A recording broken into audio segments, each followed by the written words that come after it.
When we first wrote the first paper in follicular unit extraction in 2002, our main concern was the fact that as you extracted follicles, some of them would be sheared or shred, and we wouldn't be able to capture the entire follicular unit. Over the years, we've done work to refine this procedure, and this has not only been our work, but the work of many of our colleagues. And what we found that it's if you try to take one instrument to go down over the follicular unit, because the follicular unit splays, because it's like wheat almost, a bushel of wheat, whereas on the surface it's very tight and under the skin it spreads out. Because of this configuration, as this instrument that cuts through the surface of the skin goes deeper, it cuts off the bulbs, or what we call transects the follicles.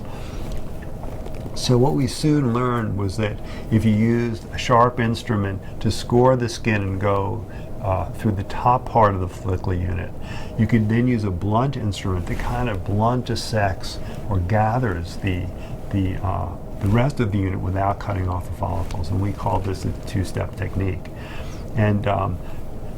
handheld devices that are based upon this two-step technique seem to be better at removing follicles without damage than using just a single sharp punch. The ultimate two-step technique is now the ARTIS system by Restoration Robotics, where you actually have a robot very quickly switching from the sharp instrument which scores the surface to using a blunt